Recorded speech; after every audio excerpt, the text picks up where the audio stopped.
She's been charged with felony obstruction and preventing the General Assembly session. Let's welcome in now Stacey Washington, host of Stacey on the Right on Sirius XM. She's also the co-chair of Project 21. Also back with us again, Executive Director of USA Strong, Erin Elmore, and former Florida congressional candidate and Air Force veteran Anna Paulina Luna. Massachusetts Senator Erin Elizabeth Warren reacted to Cannon's arrest with this tweet right here. The Republican who is sitting in Stacey Abrams' chair just signed a despicable voter suppression bill into law and to take Georgia back to Jim Crow.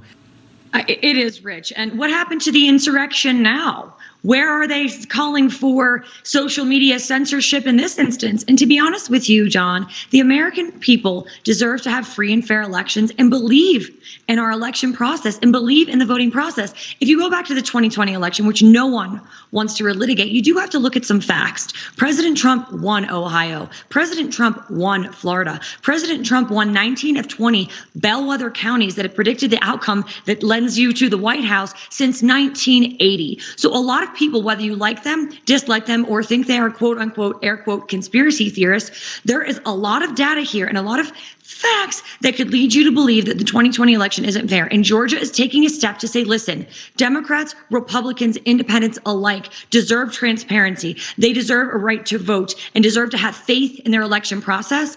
And people banging on his door and threatening him is not the way for everyone to feel that their election process is fair. Yeah, again, getting up in someone's face, as Maxine Waters advocated for. That's not what we advocate for. We don't advocate for the politics of antagonization here. The coverage of both the Atlanta shooting and now the Boulder shooting, how, race has been used, Erin, in both of those to create division when, everyone on this panel here wants to see a stop to this violence, but we're not going to, give up our guns or kowtow to the liberal agenda just because it feels good in the moment. Well, I don't even think that it feels good. I think it actually is quite dirty. And I think Al Sharpton needs to go back and read Chicken Little and The Sky is Falling.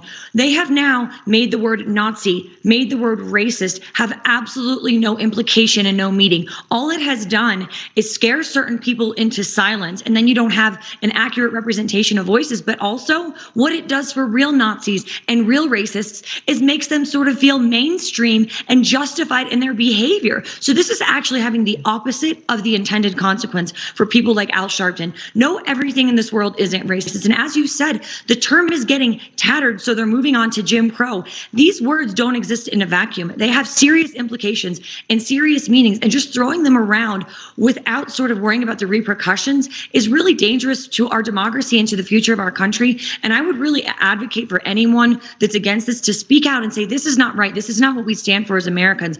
We don't need this identity politics. We don't need this divisiveness. We need to move forward with unity, and not everything is about race or gender or country of origin. We are all Americans, at least last time we all checked, and let's try to move forward in that direction. It would be nice if we could actually do that. And of course, the news conference last night with President Biden, it was also just jarring. We're going to talk more about that and some other stuff. Stacey and Erin and Anna all coming back for the next hour. Guys, please stick around if you can. We're also going to do our Friday meme team. Welcome in Stacey Washington, host of Stacey on the Right on Sirius XM. She's also the co-chair of Project 21. Back again, Erin Elmore, Executive Director of USA Strong, and former Florida congressional candidate Anna Paulina Luna. All right, so, Stacey, what is it with cotton and slavery here? Again, I hate to point out the obvious, but nobody seems to care that a slave trade, ethnic cleansing, genocide is happening because, you'd think that there should be boycotts and picketing going on outside Hugo Boss and H&M stores. But again, nobody seems to care. So H&M is woke. That's why they're immune. All you have to do is declare your wokeness on issues that liberals care about, and then you can participate in slave mongering and everything else. And the Beastie Boys were into that, and Richard Gere was all into that, Erin. Nowadays, if you even mention free Hong Kong, you get kicked out of an NBA arena. No, it doesn't support the narrative of the Chinese Communist Party. And if we want to lean into this Hugo Boss thing, by the way, they should have been canceled long ago. Did you know that Hugo Boss made the uniforms for the Nazi soldiers? Actually, John Gilliam just told me that. He just sent me that direct message on Twitter. I was not aware of that. It is a fact. And as a Jewish person, I find this to be massively offensive that they have existed this long. I'm surprised it's taken this long to be pointed out. They have a long history of treating people poorly. And of course, No one says anything. No one does anything. Yes, of course, they make beautiful clothing, but at what cost? The Uyghurs are slaves. They are often being sterilized. Their children are being taken from them and used for slave labor. They are literally starving. There are videos of them having their shaved heads and being put on buses and trains, just like in Nazi Germany. This is an atrocity. This is really very serious, but yet no one does anything because it doesn't fit the leftist narrative. It's sick, it's sad, and it's wrong. And people really need to wake up to what Hugo Boss is doing. Well, speaking of Hugo Boss, I mean, we have this thing. I don't know. I've been kind of obsessed with this full-length black leather trench coat that Kim Jong-un has been wearing. Here he was at his big missile celebration in Pyongyang.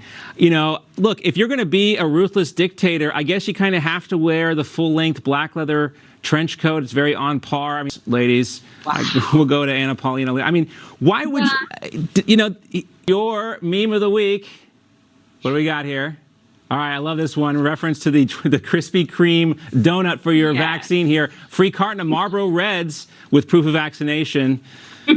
Why not? Also from the Babylon Bee. They killed it. So basically, we know that high blood pressure and coronavirus symptoms are tied together, but no one in the administration, Lord Fauci hasn't said anything about remaining healthy. Instead, they've closed our parks. They've closed our running trails. They're putting yellow caution tape around them. We're not allowed to go to the gym, yet they're pushing vaccines. So it's basically just tongue-in-cheek saying, when does our health matter? The only people we've heard talking about health was Jerome Adams, who was Trump's attorney, Surgeon General, and my Soul Cycle teacher, Sam. Otherwise, well, I want to meet your Soul Cycle teacher, but I'm not doing Soul Cycle. In our house. I'm not doing Soul Cycle. And here's mine, best for last, yes, of course. You will. I'm making you. Me, I hope gas prices don't get too high. And of course, here's Snoop.